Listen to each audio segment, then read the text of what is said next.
안녕하십니까. 오늘은 2023년 6월 7일 수요일입니다. 얼마 전에 제가 빅토리아주 대중교통 요금 결제 시스템이죠. 마이키 계약이 이제 끝나고 새로운 사업자가 15년 동안 사업을 하게 되는데 장장 1년이 넘는 입찰 과정 끝에 컨듀언트라는 회사로 결정났다, 이렇게 알려드린 적이 있습니다. 당시에 공개 차례에 들어갔지만 계약을 따내지 못했던 미국 회사인 큐빅, 컨듀언트도 미국 회사입니다. 큐빅이 빅토리아주 총리 다니엘 앤드루스한테 공식 항의서를 전달했다라고 ABC에서 보도를 했습니다. 이 편지 내용은 입찰 과정에서 심사가 잘못되었다, 그러니까 심사를 다시 해달라, 뭐 이런, 계약을 진입장에서는 이제 너무도 뻔한 내용이긴 한데 내용을 한번 들여다보면 큐빅의 주장은 자기들이 전 세계적으로 시드니도 얘들이 하고 있어요. 시드니에도 오팔 카드가 있는데 얘들이 하고 있습니다. 사업을 하고 있는데 빅토리아 주정부가 발표 당시에 말했던 휴대전화로 뭐 아니면 스마트 전화기로 이렇게 요금을 결제하는 기술을 잘 개발해서 지금 현재 잘 사용하고 있다. 근데 컨듀언트 같은 경우는 아직 그런 기술을 가지고 있다고는 하는데 실제로 적용한 적이 없다, 이렇게 주장하고 있습니다. 그리고 이제 컨듀언트 같은 경우는 이전에 지금 마이키 사업, 이 마이키 사업이 문제가 엄청나게 많았지 않습니까? 사용하는 분들은 진짜 불편하다는 걸 다들 알고 계시고, 저도 운전하는 입장에서 보면 진짜 이런 떨어진 후진국, 말도 안 되는 시스템이 이렇게 존재한다는 것 자체가 믿기지가 않을 정도로, 하여튼 그 컨소시움 형태로 참가한 적이 있는 사업체입니다. 그러니까 이전에 삽질하던 사업체인데 어떻게 다시 선정이 될 수 있냐, 뭐 이런 얘기고, 결정적으로 큐빅이 자기들 그 입찰가가요, 컨듀언트보다 무려 100 밀리언 달러, 그러니까 1억 불이나 적게 적어냈다고 합니다. 그런데도 떨어졌다. 그러니까 이제 이게 뭔가 잘못됐다, 제대로 보지 않았다, 심사를 제대로 안 했다, 뭐 이런 항의를 하는 겁니다. 어제 관련해서 질문을 받았겠죠. 다니엘이 뭐 편지 내용 알고 있냐, 이렇게 질문 받았을 텐데, 알고 있다면서 이 자기들 같이 정치하는 사람들이 그냥 가만 앉아 있다가 이 종이 쳐다보고 결정하고 그런 게 아니다. 나름 제3자 전문가들한테 조언도 받고 조사도 하고 그래가지고 결정을 하는 거다. 정당한 절차로 된 것으로 자기는 알고 있다, 뭐 이렇게 말을 했습니다. 큐빅은 실은 이전에도 입찰했었지만 요런 항의를 한 적이 있긴 있다고 합니다. 뭐 야당 쪽에서는 또 돈 해먹으려고 하는 거 아니냐. 왜냐하면 저번에 마이키 같은 경우도 중간에 충분히 해약을 할 수 있는 상황임에도 불구하고 되려 추가로 주정부 예산을 들여서 사업을 이어준 적이 있습니다. 그때도 똑같은 말을 들었습니다. 돈 먹는 거 아니냐. 아니, 계약 해지를 해도 할 말이 없는 판에 돈을 더 주고 계속 유지하다니 뭔 난리냐, 뭐 이런 욕을 많이 먹었었습니다. 그때 당시에도.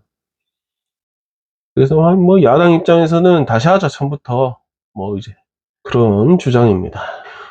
제가 하고 싶은 얘기는 시스템을 이걸 하건 저걸 하건 요금 내는 걸 보냐 말이야, 감시를 하냐 말이야. 제가 몇 번 얘기를 했지만 버스 운전하면요 웃깁니다. 심할 때는 한 2~30명 타는데 그 마이키 스캔하는 소리가 땡 아니면 떼댁 뭐 이렇게 나잖아요. 한 번도 안 나는 경우도 있습니다. 돈 안 내고 타거든. 물론 그 중에는 뭐 연간 파스나 이런 파스가 있는 사람도 있지만 진짜 그 사람들이 다 그 연간 패스 가지고 다니는 사람들일까? 제가 지금 버스 한 4년 했습니까? 검사하는 거 본 거 한 서너 번 됩니다. 그러니까 어떻게 따지고 보면 그냥 무임승차가 맞습니다.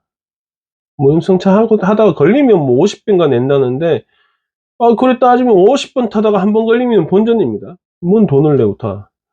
제가 한 얘기는 돈 내고 타지 마라, 지금 그 얘기한 게 아니고, 뭔 결제 시스템을 갖고 와도 제대로 쓰냐, 그거에 대해서 좀 더 중점을 뒀으면 좋겠다. 다니엘 앤드류스 빅토리아주 총리가 그저께 저녁에 박 하얏트 멜번에서 열린 팬데믹 후 중국 호주 경제 협력 포럼, 또 영어 되게 기네. 포스트 팬데믹 차이나 오스트레일리아 이코노믹 코퍼레이션 포럼에 참석했었습니다. 다니엘이 이 자리에서 강단에서 연설도 하고 막 그랬다고 합니다.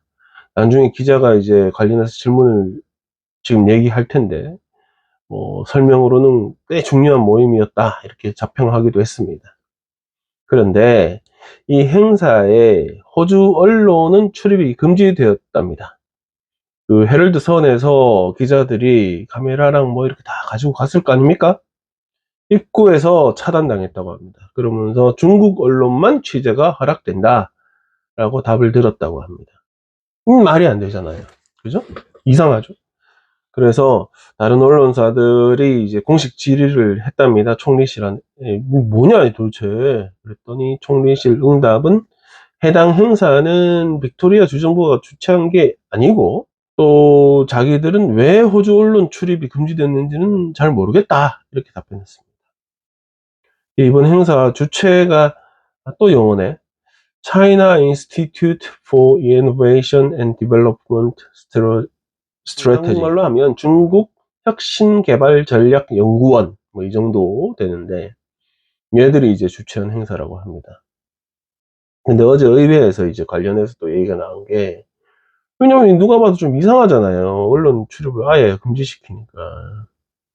그 이제 야당 쪽 의원이, 이쪽에 좀 잘하는 사람이 얘기를 한 게, 이 단체가, 그러니까 중국 혁신개발전략연구원이라는 단체가 중국의 대표적 스파이 기관, 중국 국가안전보장부의 지원을 받고 있다라는 의심이 있다라고 이제 얘기를 했습니다.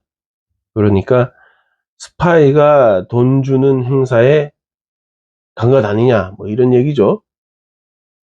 의심받을 만한 게, 얼마 전에 다니엘이 빅토리아주 영업사원을 자처하면서 중국을 방문 며칠 했었죠. 하루도 아니고 뭐 한 3박 4일? 4박 5일 갔었는데, 당시에도 언론 취재가 허락되지 않았었습니다.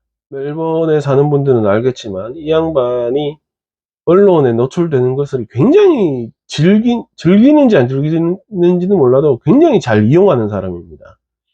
팬데믹 그 상황에서 욕을 바가지로 얻어먹을 수 있는 상황에서 매일 아침에 기자들 앞에 서서 얼굴을 디밀고 설명을 하고, 어떨 때는 뭐 설명을 잘하기도 했지만 변명을 하고, 가끔 가다가는 왜 제가 앞에 나와서 저렇게 모두 발언을 할 필요가 있나 싶은 내용도 하고, 근데 갑자기 중국과 엮이면 언론을 다 피합니다. 이 되게 신기하죠. 음모가 꿍꿍이가 있다, 저는 그렇게 봅니다. 한편 중국 세관이 이번에 이제 호주에서 중국으로 수출이 허용된 것들, 이렇게 리스트가 있을 거 아닙니까? 거기 이제 과일, 뭐 품목이 있겠죠? 그거 업데이트 하면서 호수산 감귤류, 그러니까 시트러스, 그리고 스톤 프루트, 핵과류라고 한답니다, 한국말로. 그리고 망고, 체리, 요걸 다 리스트에 올렸습니다. 요게 2020년 이후에 처음으로 올라간 겁니다. 저번에 한번 막아놓고 있다가 이번에 올린 거죠. 최근 호주 중국과 무역을 다시 재개하고자 하는 회담이 장관급에서부터 아래 실무급까지 해서 계속 진행되고 있습니다. 이번 조치로 해가지고 무역 재개가 더 속도를 높일 거다, 이런 기대가 있다고 합니다. 관련 업계에서는 대대적으로 이제 환영 입장 밝혔고, 농림부 협회? 농림협회라고 해야 되나? 거기서 이제 공식적으로 중국이 참 잘했다, 그래서 이번 조치로 생산 일선에 있는 농장들한테 직접적으로 혜택이 클 것이다, 그로 인해서 호주 전반적 경기에도 도움이 될 것이다, 이렇게 자평했습니다. 이렇게 보면요, 미국도 그렇고 일본도 그렇고, 미국 꼬봉이라는 호주도 그렇고, 한국 입장에서는 섭섭할지 몰라도 제가 봐서는 호주가 꼬봉으로 치면, 미국 꼬봉으로 치면 1, 2위 합니다. 제가 봐서 한국보다 훨씬 앞서는데, 중국과 무역을 재개한다는 거죠. 관계를 끊으면 안 되죠. 디커플링 하면 절대 안 된다. 그러면 못 산다. 이걸 이해를 하고 있습니다. 제가 봐서 지금 현재 전 세계에서 좀 무역한다는 나라 중에 중국하고 무역을 끊겠다 라고 작정하고 덤비는 나라는 딱 한 나라 있죠. 전 세계에서. 이해가 안 됩니다. 자, 어제 제가 준비은행에서 기준금리를 발표한다 이런 얘기를 드렸는데, 예, 어제 0.25% 올려가지고 이제 호주 기준금리는 4.1%가 되었습니다. 어제 제가 말을 하면서 0.25 올리는데 이번 달에 올리나 다음 달에 올리나 다음 달에 올리나 뭐 이런 예측이 있다 했는데, 제가 어제 이 양반들이 발표하는 걸 보면서 느낀 게, 이번에 올리고 다음 2달 안 올린다? 더 올릴 수도 있다. 계속 올릴 수도 있다. 이 사람이 9월 달에가 이제 임기 만료인데 그때까지 계속 올릴 가능성이 크다 라는 생각을 너무도 가지게 된 게, 어제 발표하는 거 보면 기준금리를 올린 이유를 설명을 해줍니다. 이러이러하고 저러저러해서 설명을 해줍니다. 이렇게 어제 한 말이, 인플레이션이 정점을 지나긴 했지만 여전히 7%로 너무 높다. 그래서 금리 인상을 결정하였다. 그리고 이번 금리 인상 조치가 인플레이션이 합리적인 시간 안에 자기들이 하는 목표치 2에서 3%로 돌아오게 하기 위한 조치다 라고 말을 했습니다. 요게 한 달 전에 똑같이 말을 했습니다. 이 말을. 제가 봐서는 다음 달에 이 말을 똑같이 할 가능성이 크다. 이제 그거죠. 뭐 근거는 딱히 없지만 제가 봐서는 후임한테 무게를 안 주려고 하는 것 같습니다. 엄청 올려놓고 그러고 물러날라 그런 것 같습니다. 여튼 호주 국립대학교에서 이렇게 경제 경기 뭐 지표 이런 거 조사하는 뭐 분석을 했는데, 주택담보대출이 있는 사람들은 1984년도 이후에 가장 높은 거주 비용을 지불하게 될 것이다 이렇게 분석을 했습니다. 분석에 따르면 팬데믹 전에 기준금리가 1.5%, 0.75% 이런 시절이 있었지요. 그때에 비해서 거주 비용이 47%나 인상될 것이라고 합니다. 그래프를 쭉 보니까 쉽게 해석이 되는 게, 버는 돈의 4분의 1 이상이 대출 갚는 데 쓰이게 된다. 그런 얘기죠. 또 최근에 그 대출을 제때 갚지 못해가지고 연체가 되잖아요. 그런 비율이 굉장히 올라가고 있다고 합니다. 작년 마지막 분기 때 3.2%였는데 올해 첫 번째 분기에 3.7%로 증가했다고 합니다.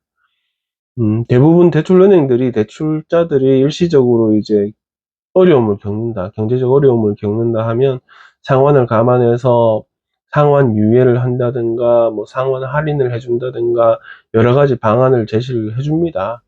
그런데 그것도 감당이 안 돼서 개인 파산으로 가는 경우가 지금 꾸준히 늘고 있다고 합니다. 네, 오늘 멜번뿐만 아니라 빅토리아주 날씨가 엉망진창이 될 거라는 예보가 있습니다. 강풍에 비도 몰아치고, 지금 또 저번에 홍수 났던 마리무동 강 쪽에 또 강수위가 올라가고 있다고 합니다. 여러분들 집 주변에 더 바람 많이 불기 전에 집 주변에 떨어질 거 있나 없나 한번 잘 살피고 안전한 하루 되기 바랍니다. 즐거운 하루 되십시오.